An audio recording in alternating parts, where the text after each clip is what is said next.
Welcome to the interview portion of Power Talk. I'm here today and privileged to be with a gentleman that I'm sure you're familiar with. If I'm introducing you to him, you haven't been around very much. It's probably more of a reintroduction. And that is Dr. Wayne Dyer. We're here in Hawaii in his escape route where he's writing another book. And if you're not familiar with Wayne, you should be. Certainly he's written some of the best-selling books of all time in the area of personal development. Your Erroneous Zones, Pulling Your Own Strings, The Sky's the Limit, Gifts from Icus, and You'll See It When You Believe It. Wayne, I just want to first thank you for letting me get a chance to share with your family. That was great. Wasn't that great? Yeah, that was great. I walked in to see Wayne and his family, and I got attacked by 7 children. Kids know, though, Tony. I was really impressed because when they walked in, my children are very open and very loving, but very often a stranger will walk in and they are very skeptical and they check you out first, like animals do, and they jumped right onto you. So I think there's an invisible quality that people send out, and I think if you have a love for children, that says an awful lot about you. And of course I have it in great depth because my children are the most important things in my life. Yeah. And I can tell that you're a wonderful daddy too. It's nice having you there. I appreciate that very much. Well, I think one of your gifts, from my perception, is the ability to have that child be totally alive inside of you. And that's where happiness comes from when it's natural. But why don't we start out by we always start our Power Talks finding a little background on people. Sure. So why don't you tell us, where did this philosophy of no limits, this lifestyle of really living life to the fullest, where did all this come from for you? Where did it start? I know you had some painful challenges starting out in your childhood. Yeah, well, they were challenges. They weren't painful. Oh, that's good. Truly, they weren't. See, I grew up I spent 6 or 7 years in a series of foster homes. My mother had 3 boys by the time she was just a very young woman, and my father had spent some time in prison, and he was abusive and an alcoholic and an irresponsible person, and he stole from everyone, and this is why he went to jail. And he also just abandoned his family when I was just an infant. I was born in 1940, and my brothers were born in 38 and 36, so there was a depression at that time. It was a horrible financial times. My mother was working as a candy girl for Kresge's on the east side of Detroit, making $17 a week and trying to feed 3 children and figure out how to deal with the beatings that she was getting and the abuse and so on. So I ended up in a series of foster homes with my brother. My oldest brother went with my grandmother, and we were all reunited when I was almost 10. I come from a position at this point in my life that there are no accidents, that the universe is on purpose. I agree. And I know I know your material as well as you know mine. I listen to your tapes and read your books and know that we have a lot of similarities there. And I think that the childhood experiences that you get, even the ones that we quote call painful, are lessons. And there are exams given, and we either pass them or we just keep repeating them. Yes, that's right, over and over again. Yeah. And so I look back upon that. I try to look back very objectively on those years when I was in a foster home and in the years when I was away from my mother and things were happening that everybody else would sort of categorize as horrible and painful. And when you're a kid, you don't wake up every day and say, I'm an orphan again today, isn't this awful? Yeah. Unless somebody teaches you to think that way. That's right, unless you process. And I was always the one in the places that I lived where a mother would bring in a new child. It was just, all it was just poverty. I mean, it was just, nobody had anything, and so everybody that ended up in these various homes was just because they didn't have anything. It wasn't anything other than that. And the mothers would bring their children in, or the church would bring a child in, and they'd always say, "Go get Wayne." And I was always out and back, either playing or meditating or having a good time, because it was on a farm. Like, I mean, there were chicken coops, and there was a lot of apple trees and peach trees, and it was just. To me, it was just where I was. I mean, what else do you know? Yeah. And they'd say, "Where's Wayne?" And I'd come and they'd say, "Wayne, this is Martha." I remember one time, and this little Martha was crying, and she was all upset. And they said, "Wayne, teach her how to spell her name." And I was about 3 years old. I had no idea how to spell Martha. And I just started guessing at it. And she said, "No, that's not right." And we went off, and it was like I was the one that somehow had my purpose, whatever it is that you want to call it, was about teaching other people that they didn't have to be depressed because of the circumstances of their life. And I seem to always have known that. You make a really interesting point, because so often people who are depressed or see themselves as depressed, that's part of their identity. And they have great times throughout the day, but at the end of the day, they don't remember any of it. Yes, and they say, "Oh, I'm so depressed all the time." I think that's one of the key differences between successful and unsuccessful people, by the way, is that successful people have a tendency to really recall the good. Yes. They remember. I mean, I think of my days at Mrs. Scarf's house out in Mount Clemens at 231 Town Hall Road, and I think the only painful day I can ever remember was the day that her husband died. And it was just, I just didn't understand. I mean, he was there one moment and he was gone the next. And the only other one is I had appendicitis when I was a child and I got rushed to the hospital. But when I think of my time in the hospital with appendicitis in 1948, I remember the flowers, and I remember the people. I remember the nurses. There's a big black nurse who would come in and put us on her knee because they had to give us penicillin in those days in these huge, and they used dull needles and huge doses. And she was always the one who would coddle me and take care. I mean, I remember seeing my mother every day. I mean, she came to the hospital every day after working where she was, and that was just glorious. I don't remember any other part of it, and I have a tendency to do that. I've been through a divorce, and I talked to my ex-wife who is now remarried, and I'm remarried, and our lives are in nice places, and we're very good friends and all that. But whenever we would talk about what was going on in our marriage, she would always point out all of these things that I didn't even remember. You didn't take the kid on Halloween. I said, well, I remember being there on Halloween. I don't know whether I just created this or whatever, but I look back on my marriage to my ex-wife as a wonderful time. I think she was great. We just had to move along. I've never looked back and thought, oh, isn't that awful? Never done that. Well, you talk so much about having reality-based thinking. And yet, isn't reality based on whatever we focus on? Oh, yeah. Reality is just what I think about all day long. We are what we think about all day long. And it's like, that's the most important learning I think I have come to over the years, is that this body that we're in is really just like it's like a garage where we park our soul, you know.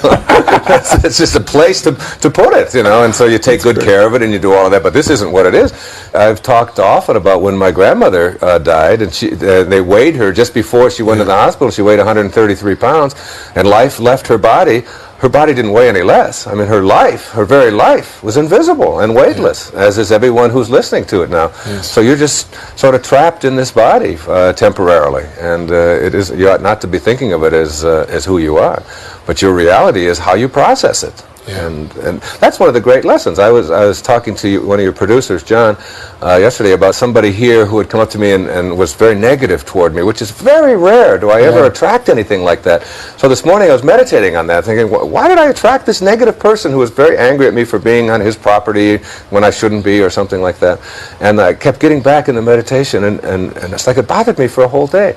And then I was like over it in a second. Satori, instant awakening. It was like, this is only a problem for you because you process it. The guy who came into your life in a negative way is just the path that he's on. Your reality is how you are living with it. You know, it's like he came in to teach you a lesson. And the lesson is that you don't have to process him like that any longer. And it was gone. I realized that it was all totally within my power to let him go and to send him love. And I did. I sent him a couple of books. I found out where he works, and and I sent him a lesson.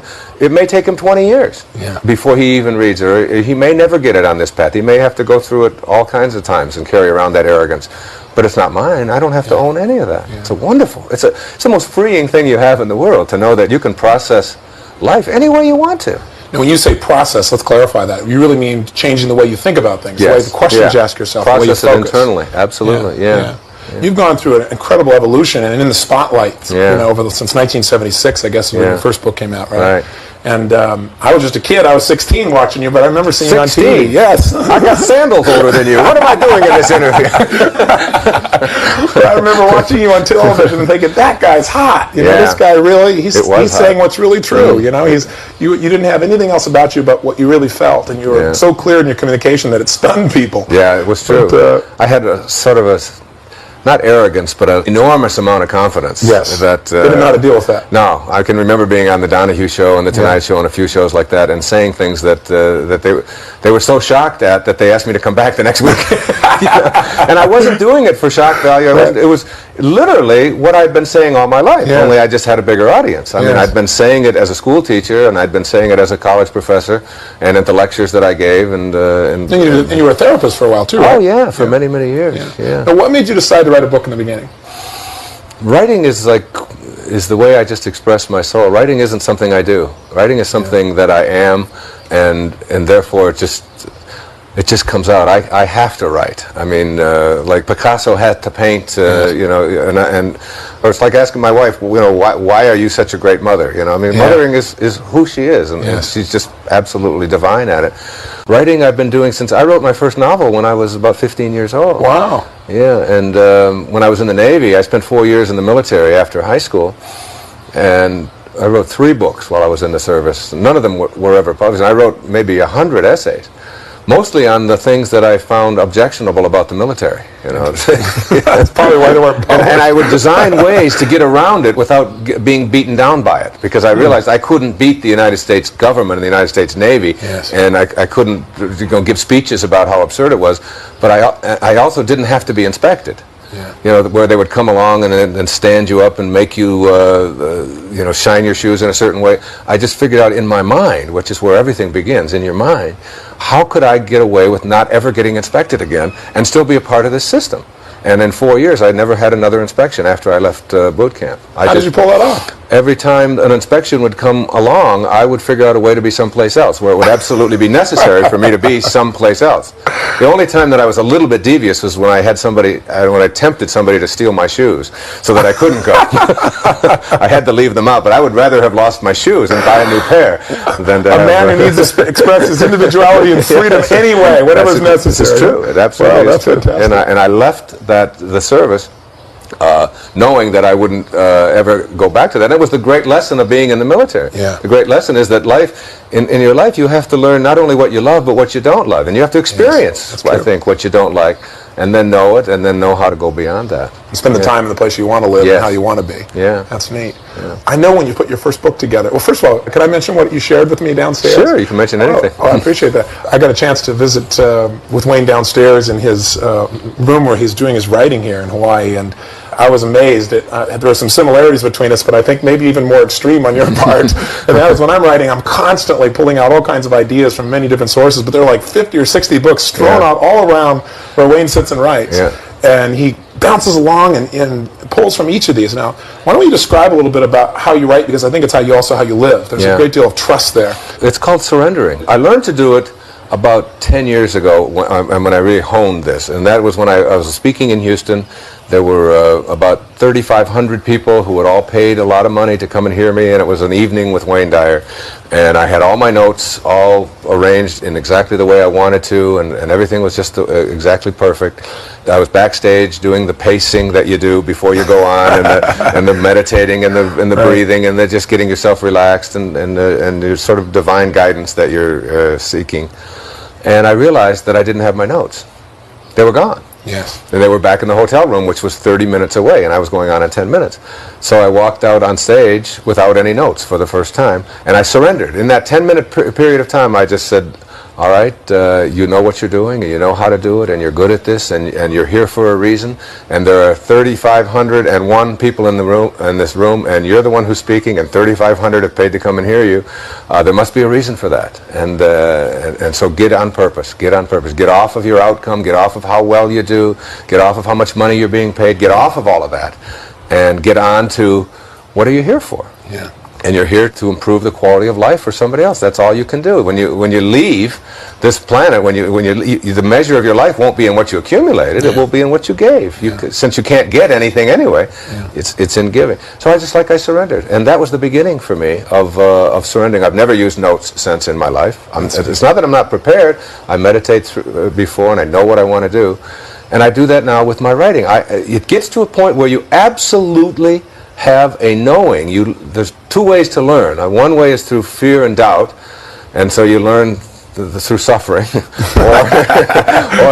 or another way is to learn through knowing, just an absolute knowing that you have guidance available to you, and that you're not alone, and that you can handle this, and that you have a choice to feel that way right now, no matter what's happening in the environment. Absolutely. So I surround myself with the people and the books and the ideas and the things that I want, And I know that they will be there. I have an idea so I know the areas I want to write about, in the areas of prosperity and creating health in your life and in your relationships and in your relationship to yourself and these kinds of things. I know about that. Right. So I know what my chapter titles are and my headings are and things like that. And the rest of it I just absolutely trust. And when I stop, I was going to say stuck, but I don't get stuck. I don't have anything called writer's block anymore. I can write forever. I mean, my typewriter just goes and goes and goes. And sometimes it goes so fast that it smokes. I mean, it's like it's just going. Well, part of the problem is you got a typewriter there. Right. That's an interesting point. You got a typewriter down there. Is it the same typewriter you used to write the original book? Yeah, it's the same typewriter. I've written everything I've ever written. A Smith Corona. It's an old one. Yeah. Yeah. Well, you talk about living in the now. Now there are computers, Wayne. Yeah, What's the deal here? Why do you stay with the typewriter? I have a thing about computers. I have some judgment there that I probably have to work on. But they forgive your computers. I do. Yeah, they collect so much information. There's sort of a big brotherish kind of thing about computers. Something that can take away freedom. Yes, yeah. There is something like that, and it's like you press a button, and everything that you ever did when you wet your pants back. I know it's written in there somewhere. All of the skeletons I have in my closet are in somebody's computer. So you don't want to contribute to that. Could be paranoia, but maybe not. But anyway, it's this trusting that you get to that allows you to not just to write well or not just to speak well, which is what I do, but whether you're driving a cab or whether you're a dentist or whatever. It's what they call flow. Have you seen the book Flow? Yes, I have. It's not I can't pronounce the author's name, but it's Zizagaka Blinsky or something like that. But it's a fabulous, the whole notion that you get past judgment, and I do this in my tennis. I play tennis every day at a pretty decent club level. And I have found my best tennis flows from when I'm off of outcome and I'm on purpose, when I'm just out there being. What I'm impressed by you is to see your children, because your children live by flow. Yeah, they do. I mean, when you walk in there and they attack you and love you and jump all over you and say, that was my highlight. Meeting you was wonderful, but we've met before. Yes, that's right. Meeting your kids is really the peak experience. I got to tell you. But you see, they're like that because my wife Marcy is like that, and I'm like that. Yes. Our relationship is like that. Yes. And I really believe that children emulate what they see around them. If you want to teach your children, you don't have to read a lot of books about how to do it. You just have to model what it is you'd like them to become. Just be that around them all the time. We get on a plane. Now, we've been coming here to Hawaii since those children were infants. Right? They were conceived. All of them were conceived right here in Hawaii. I mean, this is a very, very special, magical place. You better be careful. Yes, I know. We're sorting that out right now. An eighth child. Right. Oh, my gosh. But when we get on the plane, we live in Florida. Now we come to Hawaii. Now that's halfway around the world, all right? That's a 13-hour deal. And when we get in the back of a plane, we fill up a plane.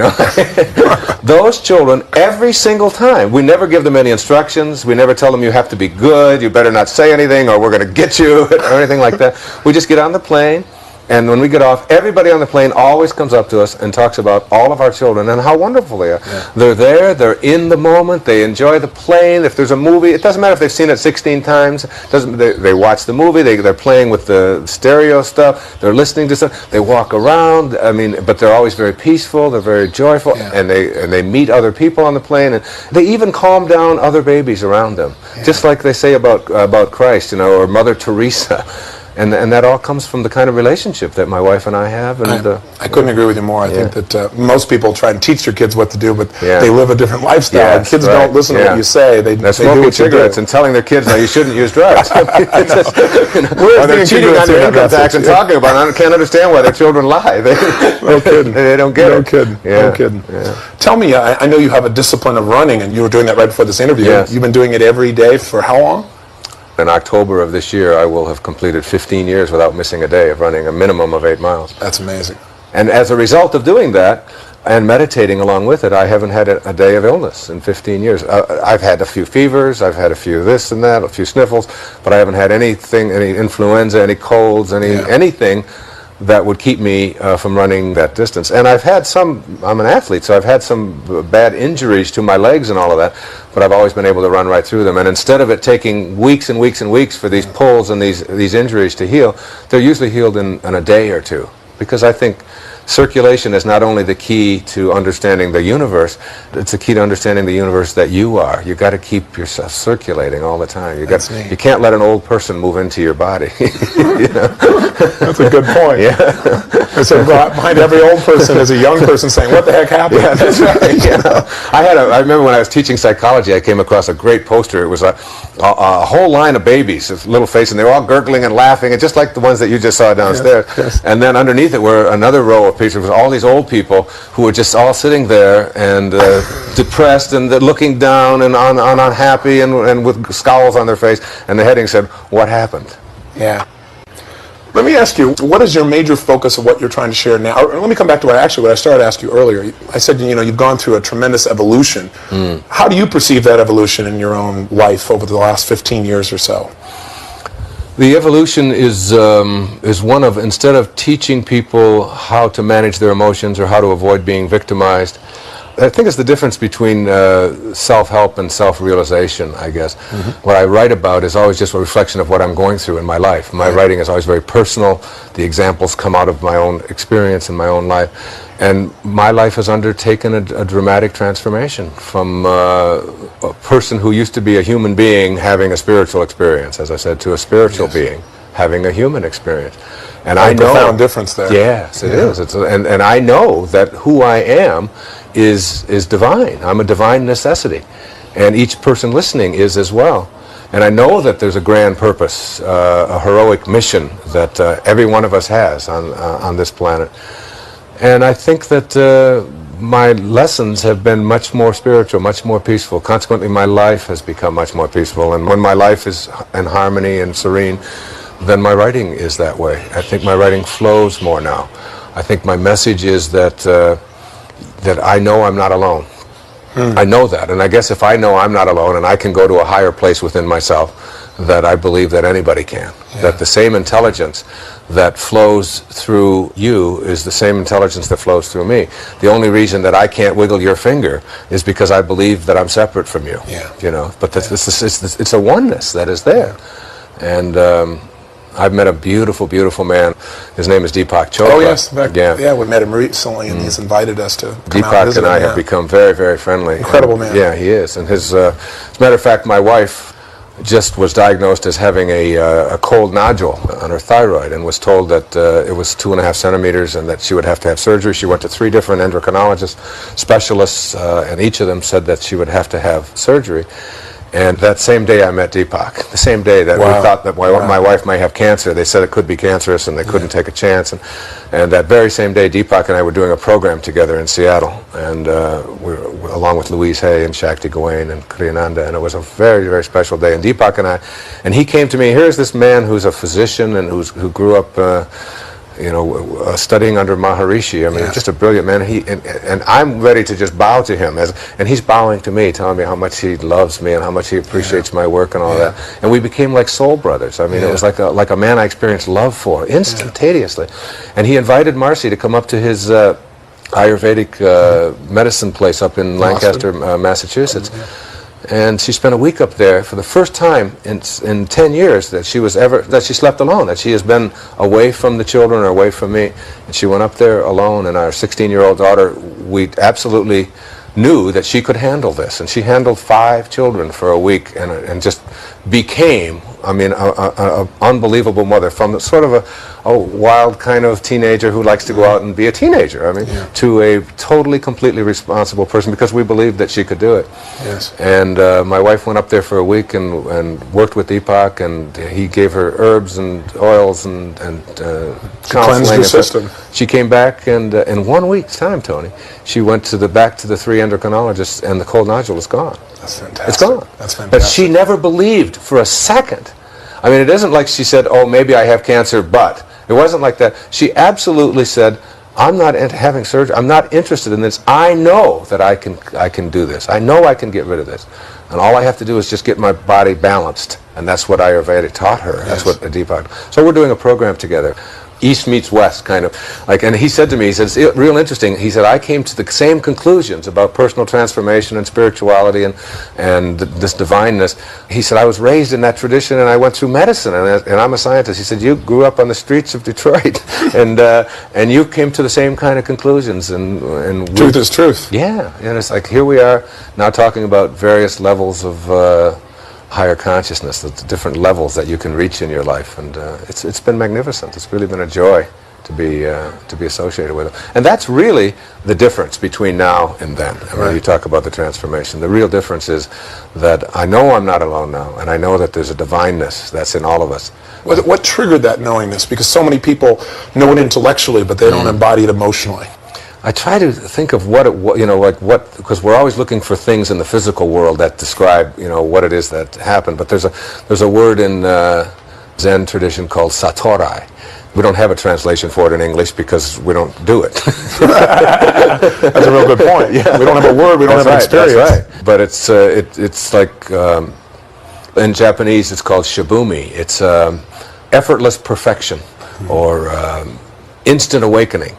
And where you just have this knowing, and it's like I can go back and I could give you right here a whole lot of circumstances that happened in my life when I went to my father's grave, but then it turns out that I had all this hatred towards my father for all these years. Go on through the story, because this is an important story. Yeah. Maybe you can share that with us, because I know it was a profound experience in your life. It truly was.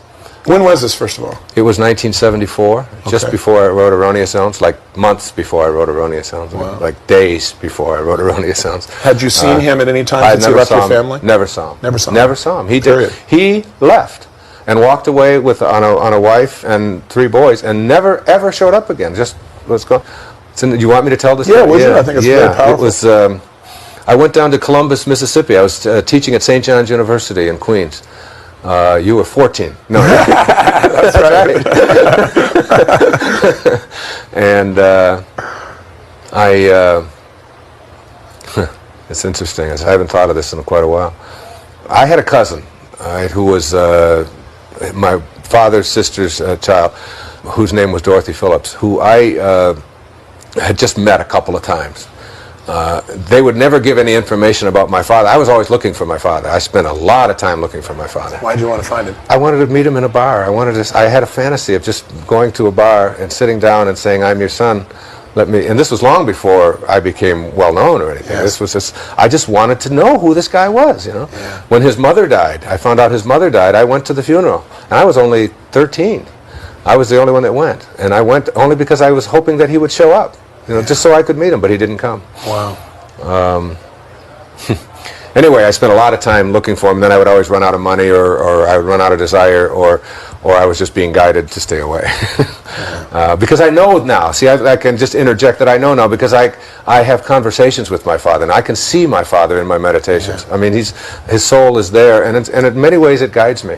I mean, I really think that his life was a lesson for me in how not to do things. Yeah. And so I've used it that way, and I see the blessing there. But anyway, 1974 rolls around. I'm 34 years old, and I go down to, I'm invited to go to Columbus, Mississippi to do an investigation of the civil rights legislation that had been just passed in the 60s when Johnson was president, and to see whether some of these colleges in the South were abiding by them. And I was just like a federal consultant, and I would go on campus sort of incognito, and I would sit in classes, and I would write my report, and then I would send it back. And I agreed to do this for a weekend, and Dorothy, meantime, had called and left a message that she said, your father is dead. And I didn't know this up until then. Wow. Yeah, she said, your father is dead. He died in New Orleans. And she gave me the date that he died. And she said, he's been dead for a while. And it was a shock. I called my mother. I said, did you know that? I asked none of us knew that. He'd been dead 7 or 8 years. So I got down to Columbus, and I looked on a map, and I was only 200 miles from New Orleans, and I called the infirmary where she gave me the name of the infirmary, and he was an indigent, and they said they found out that he died of cirrhosis of the liver, and he was 49 years old, and they said we don't have any record of where his body as an indigent was just shipped to Biloxi, Mississippi. So I said, I'm going to Biloxi. I don't know. I mean, I was on a journey then, and this was a spooky time for me, and it gives me that Kundalini feeling right now. I can see it. I can feel it. Yeah, it's like I get very teary when I think about it. And I went to the rent-a-car place, the National Rent-a-Car, and there was only one rent-a-car place, and this is a dinky little town in Mississippi, okay, at the Mississippi State College for Women, I think it was. And I went to the rent-a-car place, and they had they had one car, and the car was a brand new car. It was a 1974 Dodge Coronet, okay, it was a blue, and it had no miles on it. 0.9. I said, what? Did they make this car here? How did this car get here? And that car had been shipped in that day, and I was the first person to drive the car. And it was so new that the plastic was on the seats. All right? Oh. And I had to take the plastic off of the covering. Interesting on the metaphor, huh? Yes. Yeah. So I got in, and there was no seat belt. There was only one seat belt. On the right-hand side, there was no left-hand seat belt. And they didn't even have shoulder belts in those days. So I got out of the car, and I took this, because I've got that sort of determination in me that I'm wearing a seat belt. And I got out of the car, and I took the seat right out of the car and put it on the ground, and there was the other seat belt taped to the floorboard of the car. And it was masking tape. It was wrapped in plastic, the buckle, wrapped in all this plastic. There was a rubber band around it, and then it was taped to the floorboard, obviously to protect it from cutting the upholstery in transit. And I took all of this stuff off of it and unwrapped it and all that, and inside the buckle, there's a card, and it says, a business card, inside the buckle of this brand new car. This is a true story. It said, Candlelight Inn, Biloxi, Mississippi. So I took the card and I just said, that's interesting. I'm going to Biloxi. It's 200 miles away, a 4-hour drive. It was on a Friday afternoon. I put the card in my pocket and I drove down to Biloxi. And I didn't think much about it. In fact, I picked up a hitchhiker on the way and a kid who was, a migrant fruit picker, and I took him someplace else, and I went about an hour out of my way to take him somewhere. And we finally got to Biloxi. I got to Biloxi, and it was about 10 minutes to 5 on Friday afternoon. I think it was the 22nd of August. Reader's Digest did this in a story because, so they checked out every detail of this, okay? I mean, every detail. Oh. And I went to the phone book in the gas station outside of Biloxi. When it said, welcome to Biloxi, I went into the next desk, and I just looked under cemeteries. I was just figured he's got to be buried in Biloxi. What else would they do with him, you know? And I didn't realize that I was on a real journey at this time. And I called the first cemetery and there was no answer, and the second one it was busy, and the third one was a real small listing, like it was an inferior cemetery. You know? Maybe they didn't bury them real deep or something, I don't know. But it was like a real tiny list. So I called it, and it turns out it was just a cemetery plot on the back of another piece of property. And an old man came to the phone. And they kept their records in Coca-Cola can boxes. The Coca-Cola can. He had to go back. He said, well, we don't have records here exactly. I said, I want to see if a Melvin Lyle Dyer is buried here. And he was gone for what seemed like an eternity, but he came back and he said, yes. He said, he's buried here. And my heart was just beating as fast as you could imagine.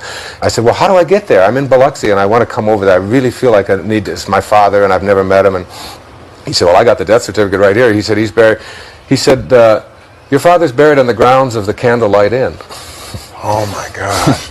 And he said, just find that, and it's just inside of town. And I reached into my pocket. It's a true story. That's incredible. And I took the card, and on the back of the card is a map imprinted on how to get to the Candlelight Inn. I mean, it's printed, like it's got these arrows that go to, and I was only 6 blocks away, and I put it back, and that's when I started getting the BGBs, whatever you call them, heebie-jeebies. And I went to the gravesite, and this was in August of 1974, and I stood there. I was 34 years old, and I stood there, and I was sobbing.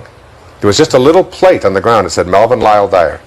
And I sobbed, and I sobbed, and I cried, and I talked, and I was there for 2.5 hours. It was almost like there was magnets on my feet. I couldn't leave. It was until 7:30. In fact, there was no entrance there. I just had to. There was just a chain across there. He asked me. He said, "When you leave, just put the chain up across, because they didn't want other vandals and that driving through there." And I left there, and what I did in that time, which was so significant for me, and it's why I think of it as an event that was like an unfolding in my life. Spiritual awakening. Yeah, it was a spiritual awakening. It was like I forgave my father. That's what I had to do. And I think of forgiveness. I mean, I've studied this now, and I wrote a whole chapter about it, and you'll see it when you believe it.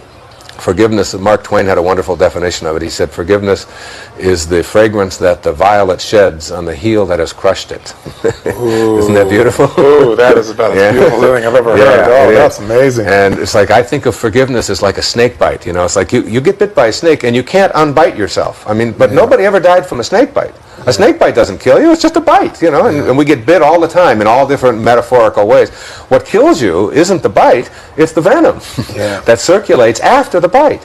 Well, mentally or metaphysically, the venom that circulates in you after the bite, after the things that have been done to you, is the hatred and the anger and the unforgiveness. And you think of Christ on a cross, and you think of a soldier, remember from King of Kings. I'll never forget that image. And Father, forgive them, for they know not what they do. What he's really saying there is, they don't know that they're throwing a spear into themselves when they throw a spear into me, that we're all connected, that we're all one. And until you get rid of that venom, it will destroy you. So whatever it was that I was carrying around towards my father, which was being manifested in all kinds of conscious and unconscious ways in my life, I let it go in that moment. And it was like my father was there with me, Tony. I mean, he was just, and he's with me now. I mean, in fact, I can feel his presence here now as we speak. Always saying to me, like, where I am, there's no judgment. So there's no good or bad here. There's no right or wrong in this. There's just like, tell my story if it's going to help somebody to forgive somebody, And that was my purpose. And every time I do something that is generous and loving and good and helpful to other people, I feel like my father's smiling on me. And once I forgave him, it's funny because in my life at that time, that's when I was getting divorced. I was going through a struggle. That's when I was overweight, like 25 or 30 pounds. I wasn't running. I didn't start running till the year after that. And my writing was really suffering. I was writing professional article stuff just to publish or perish, okay? That's where I was. I was trying to get published in different professional magazines and all of that kind of thing, and I'd send stuff in. It was just stuff that, you wouldn't want to read because it was just quoting everything else, and it was, the kind of professional stuff that everybody does. They write to each other. Nobody else reads it. And then when you do write something that appears in Family Circle or Reader's Digest or whatever, or even the National Enquirer, 5 million people read it. I mean, give me 5 million neurotic people reading the Enquirer to fix, rather than a whole bunch of people who are just going to write back in another letter to me only in the form of another article. So I let all of that go. And I went back, and Erroneous Zones I wrote in 18 days. In 18 days? Wow. 18 days. And there's 22 million of those in print today. That's amazing. Now, it didn't take off right away. You had to take some action. It didn't take off at all, no. They had one printing, and they expected it to do very little. And they met their expectations. Yeah, they were. They told me. They had what they call a list mentality. They said, this is the list. You're on the Mark's list. And it's a clever little title, and it's a nice little book. And if we sell the books that are on our list, they had a first printing of 3,500, then we'll be happy, and you'll make a little money, and we'll make a little, and then we'll move on to the next list in April, and so on. And that was the mentality. And that's a big part of the mentality in publishing today, as you know. So I just said, well, what will happen if the first printing sells out? Just if. I know it won't. I mean, that's what you're saying. It won't. But just if. His name was Lou. All right? And Lou said, wait. He said, you're an unknown. He said, it's 3,500 books on hardcover at $7, $6.95. I mean, that was like an outrageous price to put on the book at that time. I said, but just if. And he said, well, if they do, we'll have to put a second printing. I said, okay, fine. And so I became, they wouldn't let me buy them. I tried to buy them. They wouldn't let me. So I became a bookstore. I was in New York at the time, and all you have to do to become a bookstore is just give them a number in Albany, and you're a bookstore. So I became a bookstore by just giving them a tax number. And through that tax number, which I gave them the address of the bookstore that my garage was to become in Long Island, it's true. And I called that day and I ordered 3,350 copies of your Erroneous Zones, and they were shipped to the garage. So you sold it out. I sold it, and I went back to Lou 2 days later. I said, Lou, what will happen if we do sell it? He said, Wayne, you've got to stop bothering me. It's like you're another one of these beginning authors. I said, well, just check the computer, just see how it's doing, because I said, I've been doing a lot of speaking, and I think, and he went to his computer. It's a true story. I could even tell you his last name, Gullickson. And he went to the computer. He said, oh my God, this book is doing fantastic. We sold out the whole first printing. So they ordered a second printing, 1,500. They didn't want to take too much of a chance. Oh no! Yeah. I bought all those up too. I bought the second printing, and by that time they didn't have any money for distribution. They didn't have any advertising money. They didn't have any of that. They just because they just didn't do that in those days.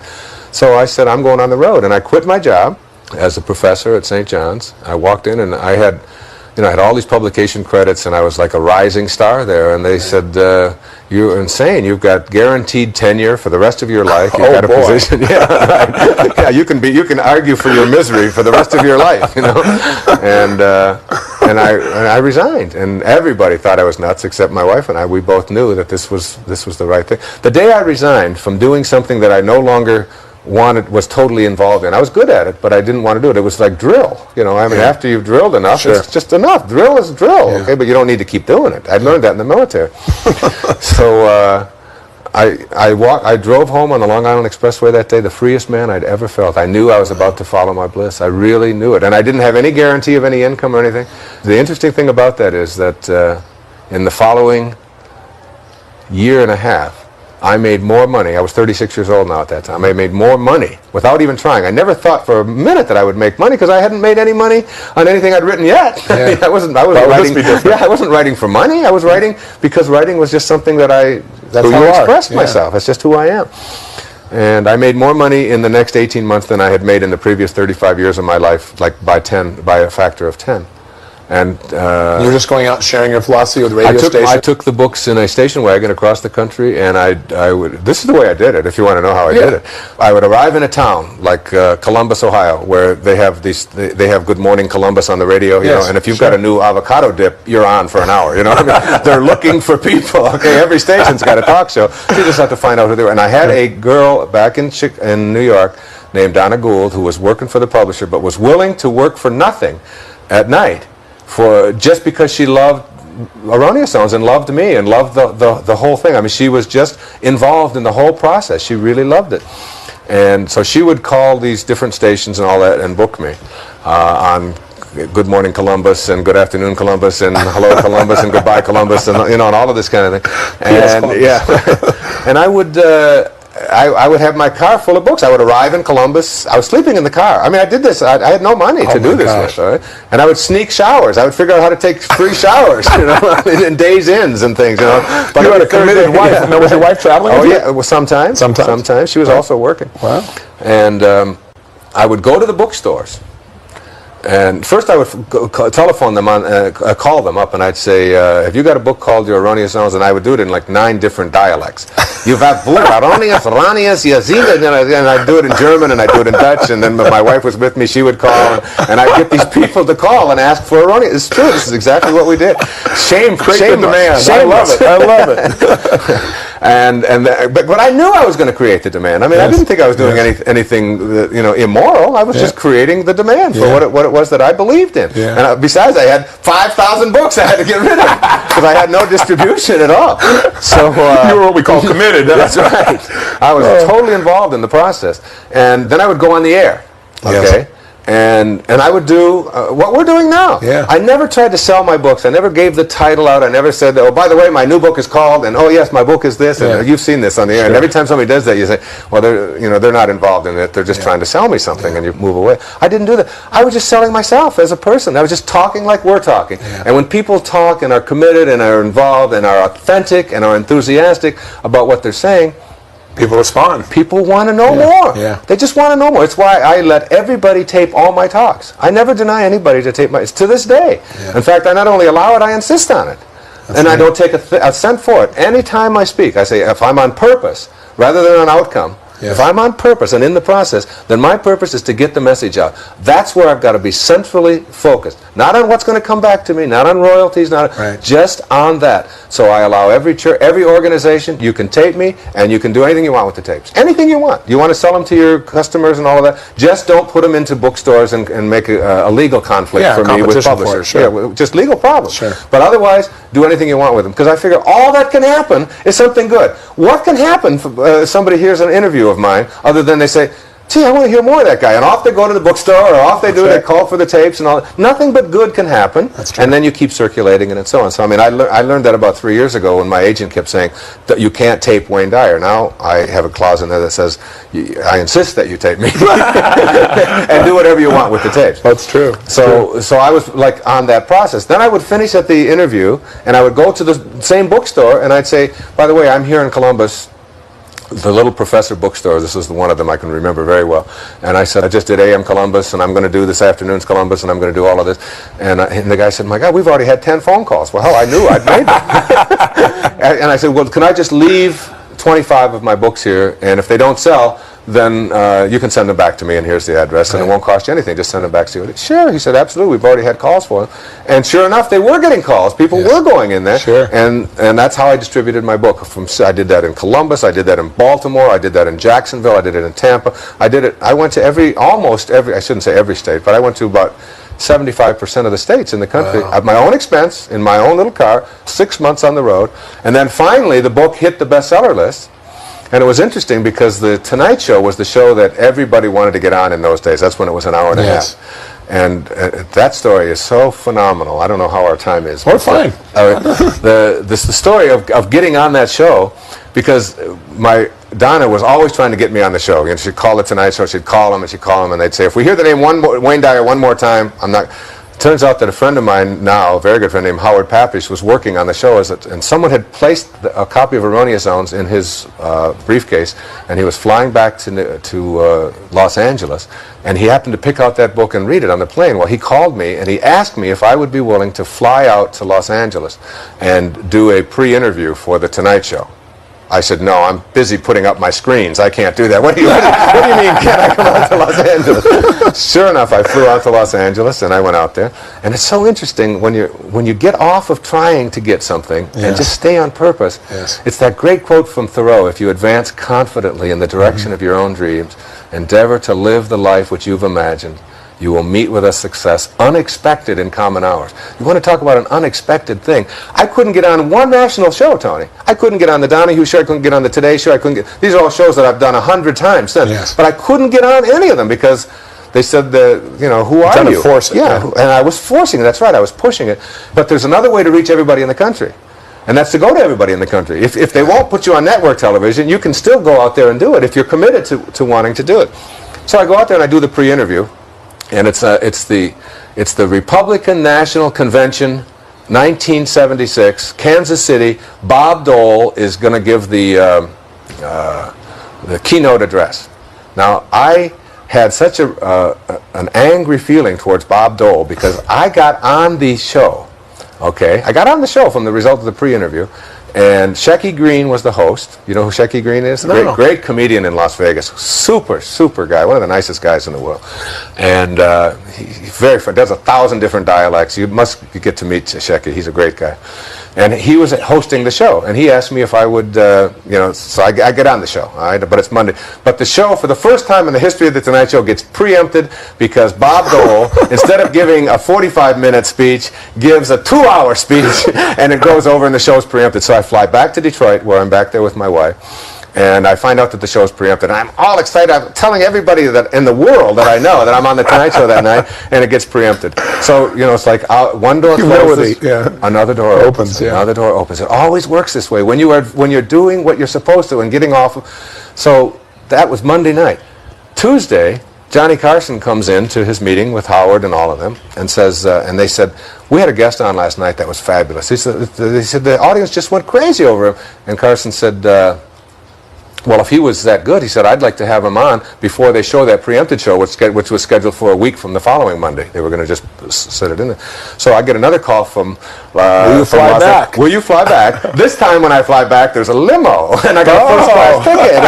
And things have really changed. And I've got my own dressing room. The first time I went in there, it's like, you can dress in the toilet over here. Now and they're pressing my clothes, and they're cutting my hair, which is really like not a big job. They charge for a search fee when they do mine. So I go on the show on Wednesday night. This is like 2 nights later, and I go on with Carson, and Carson says, and we only have maybe 7 or 8 minutes. It was just great. It was super. He was so good to me. And he said to me, this isn't enough time for this. This is really terrific. He said, could you stay over till Friday? Oh, my gosh. And do the show again on Friday, because, he checked with Freddie DeCoeur, and I said, no, screens. I can't do it. I got to get So I stayed over till Friday, did the show on Friday. The preempted show showed on Monday. And from not having any national exposure at all across the country, I went from just doing AM Columbus and all these shows all over to getting 3 network appearances in 5 days. Wow. And the book went from, it was on the bestseller list at that time. Before I hit the Carson show for the first time, I got it on the bestseller list by just going across the country as an unknown. I got on the Tonight Show, did it 3 times in 5 days. The Donahue Show started calling us. I did the Donahue Show 3 or 4 times there, and then the Today Show, and it became it became like the biggest. It became the biggest bestseller of the 70s. It was the top-selling book for the entire decade, and it was all because I was advancing. I was doing what made sense to me. Today I don't do that. Today I don't go out and do it that way. I do it another. I trust it'll all work out in another way. Well, you've built it also, but I think it's really. I really appreciate you sharing the story, because a lot of times I think people have interpreted your philosophy to mean just let things happen. And the truth is, you're surrendering, but you're acting. It's faith with work. As you faith think, with action. As you think, so shall you be. Right. Okay, so you act upon what you think about. Yes. If you're thinking about what's missing, if you're thinking about the scarcity in your life, if you're thinking about what's wrong, if you're thinking about what you don't have, if that's where your thoughts are and what you're constantly thinking about and processing your world that way, then that will be what you have to act on. You have to act on what's missing. It's just like in a relationship. If you think about what you don't like about somebody in a relationship, then you have to act upon that. Yes. Your relationship is really not located in another person. It's located in you, where everything is located, in that invisible part of you. Do you know what everybody said about the reason why Erroneous Zones was so successful? No. It was the 70s. It was the me generation. It was the exact right timing. Dyer was lucky. He hit it at the right. They don't know how many. But then I put 45,000 miles on my car one summer. Yeah. And that I went out and bought all of those books and all. It's like, and took the successful risk. people are very, very lucky. Just ask any failure. They'll confirm it for you. This is true. This is true. Yeah. What is the most important? You've shared a couple of lessons, but if you were going to say the most important, say 3 lessons you've got in the last 10 years that you would share with people, what are they? I know what's at the top, and that is you become what you think about. Yes. If you want love in your life, send love out. Have love within you. Be loving. Yeah. If it's like, I think of the orange, I always give the analogy of, if you squeeze an orange, what comes out is what's inside. It doesn't matter who squeezes it, or what time of day, or what instrument you use, or what the circumstances are. You can only get out of an orange what's inside. And if you extend the metaphor to yourself, and someone squeezes you, that just puts pressure on you, or says something or whatever, behaves in a way towards you that you find objectionable, and out of you comes anger or hatred or tension or stress or bitterness or any of that. It isn't because of who did the squeezing or the circumstance. It has nothing to do with that. As much as we like to convince ourselves of that, it's because that's what's inside. And what's inside is always within our own control. I think the second thing is that Robert Frost said, we all sit around in a ring and suppose, while the secret sits in the center and knows. And what the secret in the center that knows is what it is that constitutes your very life. It's like this room we're in right now is only a room, not because of the walls and the configuration and all the form that's in here. It's because of this here that neither one of us can get a hold of, this silent, empty, invisible space surrounded by form. That's what, like in Zen they say, it's the space between the bars that holds the tiger. And it's the silence between the notes that makes the music. See, music isn't notes. It's silence between notes. You aren't form. That isn't what makes you who you are. What makes you who you are is the invisibleness surrounded by form. That's the secret that sits in the center and knows. Once you know that and make contact with that and realize that is who you are, that it is out of nothingness. It is out of emptiness. It is out of that silent, empty space that you create every thought. Every sound. When you go to make a sound, the sound comes from that nothingness. So nothingness, what we call nothingness, which is everythingness, which is the Tao, and the Tao that can be described is not the Tao. You can't describe it. It just is. It's in every one of us. Once you know that and go there and consult that, then you can not only affect your own physical life, but you can truly affect the physical life outside of you. Deepak and I were having lunch. Deepak Chopra and I were having lunch up in Seattle this day, and we talked about doing this new program. We talked about there are 4 ways we were just toying. We said there are 4 ways to get strawberry ice cream. So let's think of the 4 ways to get strawberry ice cream. And he talks in this very wonderful Indian accent. Yes. Indian accent in India. I talk with a funny Detroit accent. And there's a lot more people in India than there are here. So we're talking about what are the 4 ways to get strawberry ice cream, and I said, well, if I want strawberry ice cream, I just have to have a thought. And the thought is, I want some strawberry ice cream. Now I'll just go get it. Okay, Yes. so I go off to Haagen-Dazs, or I go off to the grocery store, and I get so that's like a thought, and then you act on the thought.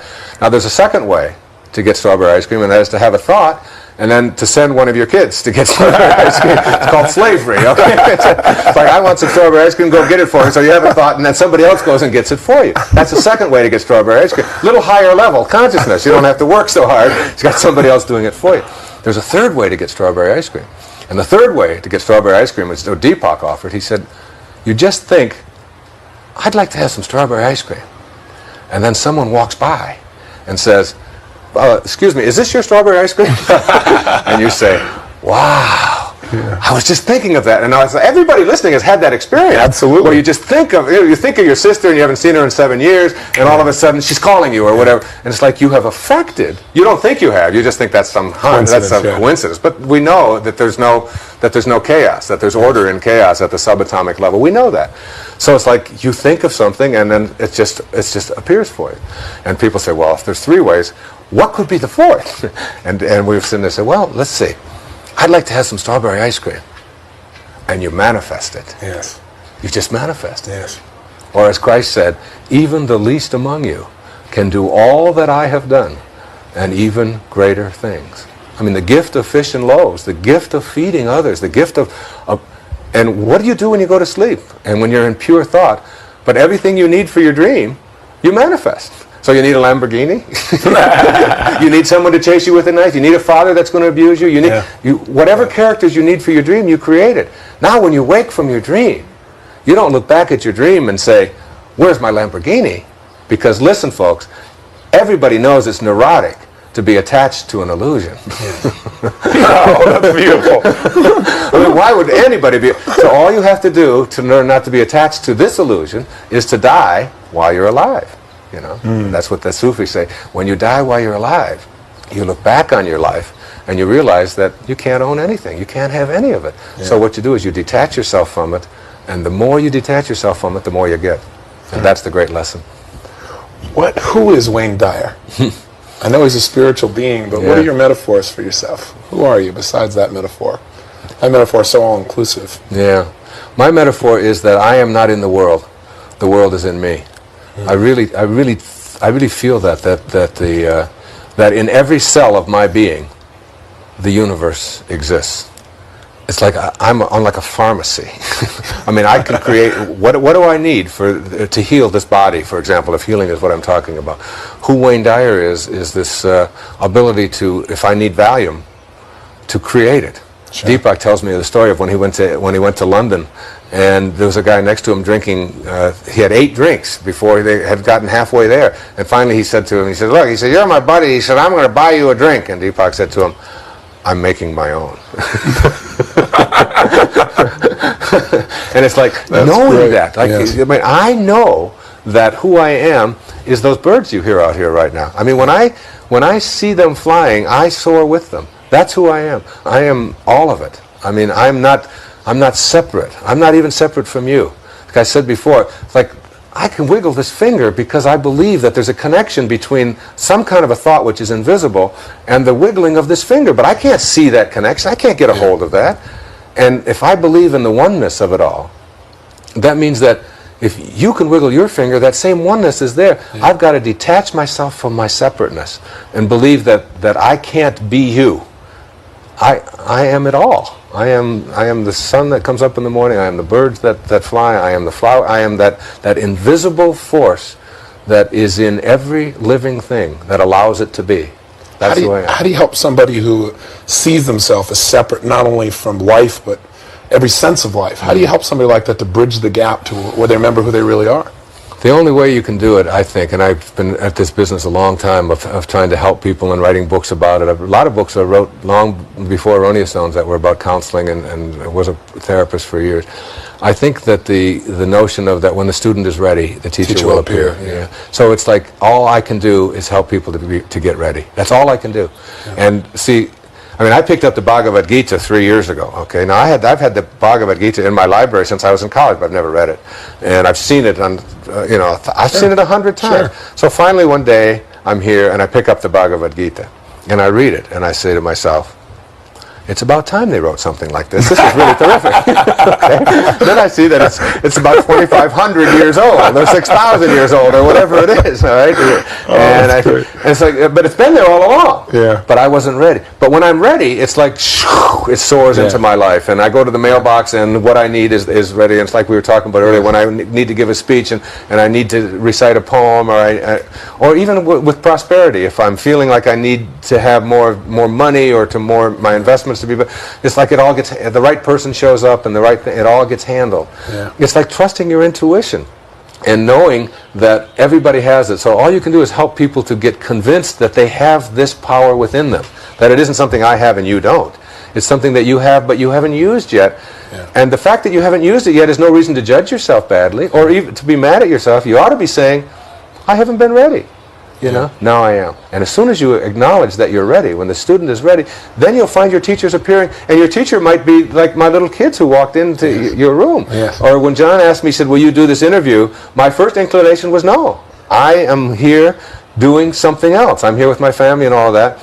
And then I got this, I meditated on it, and I got this really nice letter, and it was like, and I thought, I've got to talk to Tony. I've been wanting to talk to Tony. Yeah. And Tony's got something to learn from me, and I've got something to learn from Tony. So the opportunity is here, and we've like missed each other on a lot of occasions. Yes. I mean, we've been with each other, but we've also we've been on the same programs in the same cities, where you spoke in the morning and I spoke in the evening, and you've been gone and I've been gone, and we've been sort of like being thrown at each other, but just sort of missing. And I said, we both got something to learn from each other, so let's do that. I've heard some things about you from other people that I didn't like. You've probably heard some things about me that I said, the way that you get it all in harmony is that you don't ignore it. You go with each other. So you walk into my house, and my children are in love with you in a second. You emit a beautiful kind of spirituality. I see that. Whatever you are going through in your life I know there are struggles with your fame. I mean, you've come very young, very fast, very, very powerful, and have got an enormous organization about you. And I wanted to say to you, I don't want you to get swallowed up by it. You know, I want the essential beauty that is within you to flower. And sometimes you have to say, I said that's one of the things you got to say is no. And I like to say it, but I'm not as good at it. But I'm a lot better at it than I used to be. So it's like what I'm saying is there's a mutual thing here. There's like, I appreciate the gift, by the way, very much. Yeah, and likewise, I appreciate the gift of being with you. And so I just let go of all of the other stuff. I said, this is a wonderful opportunity. Let's do it. Yeah. And you know what that came from? That came from nothingness. That didn't come from anybody telling me how to do it or what I should do. That came from trust. Came from my own intuition. Trust, surrender. Yeah. But my intuition said, see, I told my wife when I got that, I said, I'm not doing any interviews. I said, I'm not doing this. You know, and she said, you keep saying that. Methinks you protested too much. I said, but I'm not doing any interviews. You know, and then she said, read the letter. And I read the letter, and I said, she said, what does your intuition say? What is God telling you? You know, what is God telling you? You know, how may I serve? That's my mantra. How may I serve? How may I serve? How may I serve? Always ask that. Not what's in it for me, but how may I serve? And as I kept saying that, I said, my intuition says do it. She said, call him and do it. Wow. And that, I have another thanks to make when I go downstairs. Yeah. So but we do that with each other all the time. It's neat. like that, and that it's like trusting that intuition. You know, it's a very, very powerful thing, and it's like it never ever guides you wrong. The only time in all my investments that I've made and I have a whole financial philosophy of giving a certain percentage of it away unconditionally, and also paying yourself first. You know, it's like reinvesting what you make back in yourself and in your family and all that.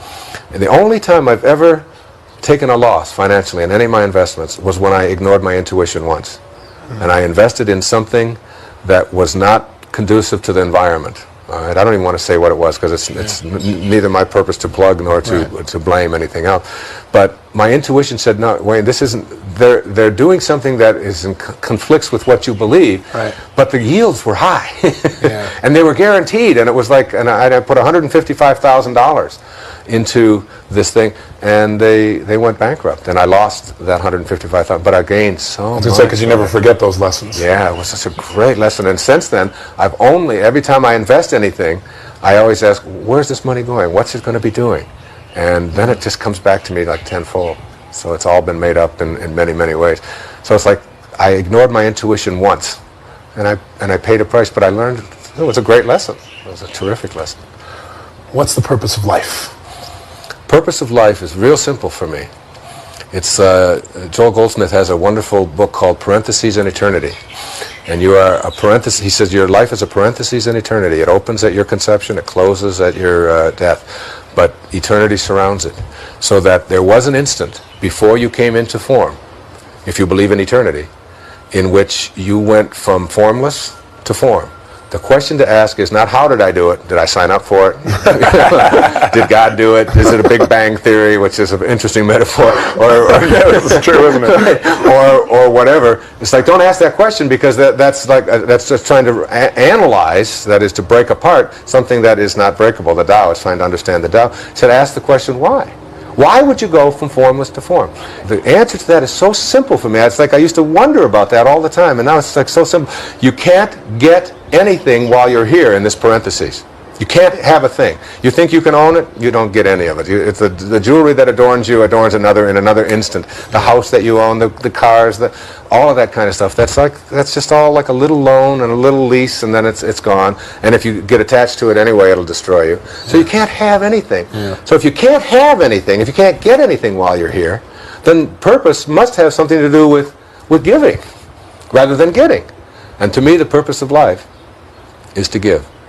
The purpose of life is to enrich the lives of others in some way. Yes. The measure of your life will not be in the duration of your life. It will be measured in the donations of your life. Okay, what you are able to give of yourself, because you can't get anything. The only thing you can do with your life is give it away. Yeah. You can just give it away. Every day your form deteriorates a little more. It's heading towards the closing of parentheses. And once you know that, then you know that you can't have anything. You can't stop that. Nobody can stop that. So all you can do is just keep giving and the more you give away, the more that comes back. What goes around comes around is not just a funny little song title. Yeah. It is a powerful, powerful message. And understanding it basically shifts the quality of life. Well, sure, Tony. It's like getting your life on purpose. Yeah. If your purpose of life is to give, then get your life on purpose and get everything that you do on purpose. If you're driving a cab, don't be thinking about how much of a fare you're going to get. Yeah. Think about how can I serve this person and let the fare take care of itself. If you're a salesperson and you're thinking about my quotas and what I'm going to get, you're not on purpose. If you're thinking about the quotas of the person you're serving, that person is going to send you 21 names tomorrow of people that they want you to serve as well. Yeah. It's like the more you give in anything that you do. If you're a dentist, don't think about how much money you can make. Think about making this person's tooth and his mouth as healthy as it can be. Yeah. The universe will take care of the rest. Purpose means giving, not getting. And once you get that, and it's like that's how you have to orient your whole business. That's how I've oriented my entire business of my books. Do you know that everybody who writes me a letter gets a book? It's fantastic. No charge whatsoever, no expectations, no nothing. And anybody who writes me and says this tape didn't work, they get a free set. You know, I don't. It doesn't make any difference. I don't want to hear about it. Somebody wrote me a letter from Seattle, and they came all the way over to hear me at that program that I was on, that I'd mentioned. I was the keynote speaker. I was the last speaker, and they had to go back because their father was sick, and they spent $100, and they couldn't, and they were very upset. I sent her the $100 and the set of the tapes of the whole day. Yeah. It's like that's what I believe in doing. Except when people tell me I have to do it.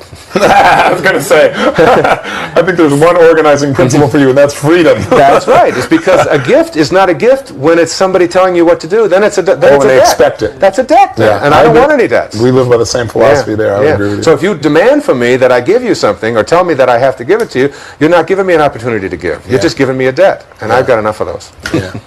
This is wonderful. It's been great. It's been a great interview. Yeah, it's been nice. And it's like it gives us a connection. You know. Yeah. What makes Wayne Dyer laugh? I'd be curious because I know you're easy to smile and laugh. But what gives you the most tickle, the most joy in your life? I think myself. I think I make myself laugh, and I laugh at myself. I really what a great skill. Yeah, I really see the folly of it all. I mean, if you ever listen to me speak in public, most of my laughs are just like poking fun at myself. Yeah. I poke fun at not having any hair. I've been using that for a year. You know, I just tell people this is not really a bald head. It's a solar panel for a sex machine. You know, it's like, and those kinds of and also my children really make me laugh. My baby especially. I mean, when they're babies especially, because babies are, I mean, under say 2. You know, they make me laugh. My little boy, I only have one little boy and 6 daughters, and that little guy, it just, you know, last night, I mean, at 11 o'clock at night, we were both laughing so hard in the bed in my little studio. That's where we go down and sleep at night, and just telling stories. I ask him to. He always says, "Tell me a scary story." I said, "Well, you tell me one." And he just made up the funniest, craziest kinds of things. Children make me laugh. Animals make me laugh. But I really laugh at the folly of it all. I mean.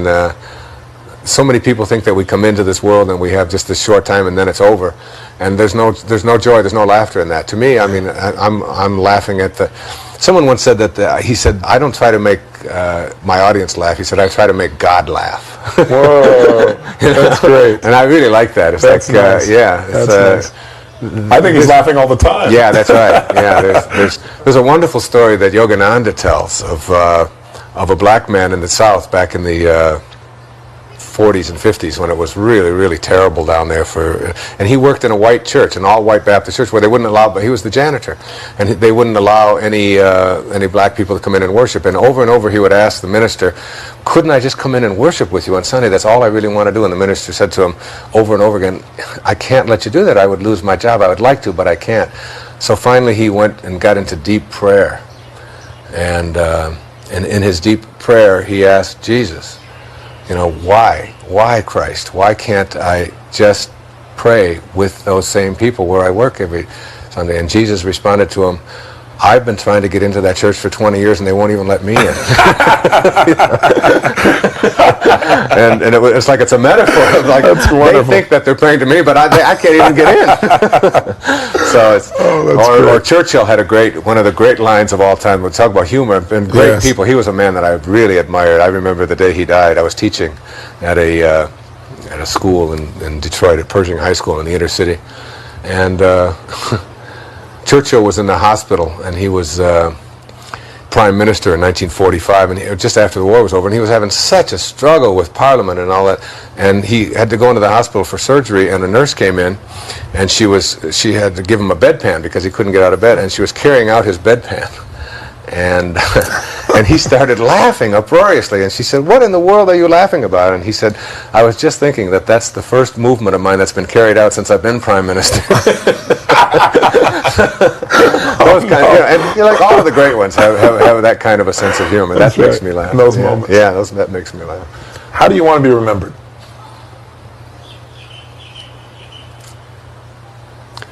I don't care if I am. Yeah, I had a feeling that would be your response. I've thought about that, and I just... Do you want to be remembered by your children? Doesn't matter. Yeah, I just want to be with them while I'm here and love them and be as loving as I can, and then whatever they do with it will be what they do with it. Whatever. See, I always tell my children that that your reputation is not in your hands. Like you and I both have a very public reputation, right? But I've heard some wonderful things about you, and I've heard some really scabby things about you, and vice versa. Right? But it's not your reputation is located in all the other people. If you give a talk to 2,000 people, you got 2,000 reputations. That's true. And you have no control over it whatsoever. Yeah. You go to school, I tell my children, you go to school and there's 30 kids in your class, and you got 30 reputations every day. Yeah. You have the only thing you have control over is your character. Yeah. And that is yours. So it's like when you do go out into the world, don't be concerned about how you'll be remembered, because that's just going to be, if there's 10 million people exposed to you, there's going to be 10 million remembrances. That's true. Just be concerned about your character, and that's what I try to do. I try to walk the talk. It's clear you do, and I think your greatest gift is that you are a character. Yeah, that's true, I am. Yeah. I've appreciated this time with you very, very much. Thank you. God bless you. God bless you. Yeah.